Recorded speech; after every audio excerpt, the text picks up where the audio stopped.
Iran ও ইসরায়েলের এই সরাসরি সংঘাতের শুরুটা ২০২৪-এর ১লা এপ্রিল। সেদিন দামেস্কে ইরানের কনস্যুলেটে চালানো হামলায় ২ জ্যেষ্ঠ সামরিক কমান্ডার নিহত হন। আক্রমণের জন্য ইসরায়েলকে দায়ী করে প্রতিশোধ নেওয়ার শপথ করে ইরান। ১৩ এপ্রিল রাতে শতাধিক ড্রোন ও ক্ষেপণাস্ত্র দিয়ে ইসরায়েলে পাল্টা হামলা চালায় Iran.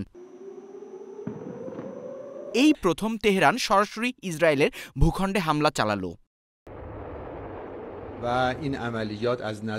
There is no intention to continue this operation, but if the Zionist regime takes steps against the Islamic Republic on its soil or against areas linked to us in the region, our next operation will be far greater than this. Israel's defense minister called it one of the most dramatic nights Israel had ever experienced. সবাইকে বিস্মিত করে দিয়ে ইসরায়েলের প্রতিশোধ পর্বটা ছিল সীমিত। গত শুক্রবার ইস্পাহানের সামরিক ঘাঁটির কাছে ও অন্যান্য লক্ষ্যবস্তুতে আকাশপথে যে হামলা চালানো হয়, ইরান সেটা ততটা পাত্তা দিতে নারাজ। Other than that, nothing has happened. Everything is back to... They took off from inside Iran and they flew for like a few hundred meters, and then they were downed and struck by our air defense. And it has not been proven to us that there is a connection between these and Israel. Israel ও ইরানের মধ্যকার সম্পর্ক ১৯৭৯ সাল পর্যন্ত বেশ সৌহার্দ্যপূর্ণ ছিল, কিন্তু এই সম্পর্ক খারাপ হয় যখন আয়াতুল্লাহ খামেনি কথিত ইসলামী বিপ্লবের মাধ্যমে তেহরানের ক্ষমতা দখল করে। এমনকি শুরুর দিকে ফিলিস্তিনকে বিভক্ত করে ১৯৪৮ সালে ইসরায়েল রাষ্ট্রের তৈরির বিরোধিতা করলেও মিশরের পর ইসরায়েলকে স্বীকৃতি দেয় দ্বিতীয় মুসলিম দেশ হিসাবে ইরান।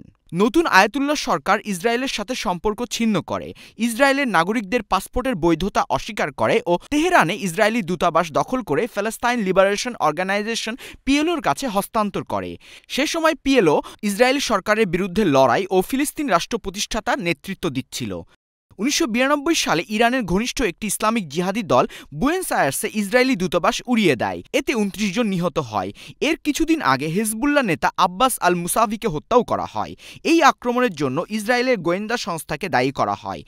এমনকি এই ধারণাও ব্যাপকভাবে স্বীকৃত যে মার্কিন যুক্তরাষ্ট্রের সহযোগিতায় ইসরায়েল স্টাকনেস কম্পিউটার ভাইরাস তৈরি করে, যা ২০০০ সালের প্রথম দশকে ইরানের পারমাণবিক স্থাপনাগুলোর জন্য গুরুতর ক্ষতি করেছিল। ২০২১ সালে ইসরায়েল ইরানের এই ছায়াযুদ্ধ সমুদ্রেও পৌঁছেছিল। সেই বছর ওমান উপসাগরে ইসরায়েলি জাহাজে হামলার জন্য ইরানকে দায়ী করেছিল ইসরায়েল।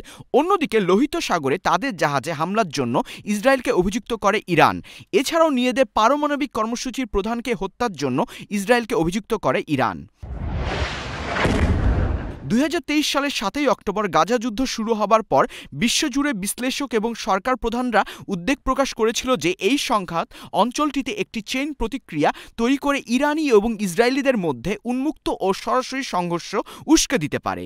সর্বশেষ বরাবরের মতো যুক্তরাষ্ট্র দৃঢ়ভাবে ইসরায়েলকে সমর্থন করার প্রতিজ্ঞা করেছে। বুধবার ২৪শে এপ্রিল ইউক্রেন, ইসরায়েল এবং তাইওয়ানের জন্য সামরিক সহায়তা সহ বৈদেশিক সহায়তা প্যাকেজের আওতায় $৯৫ বিলিয়ন অনুমোদন দিয়েছে মার্কিন সিনেট। আইনটিতে স্বাক্ষর করবেন মার্কিন প্রেসিডেন্ট জো বাইডেন। আসাদুজ্জামান শুভ, ডেস্ক রিপোর্ট, চ্যানেল এস।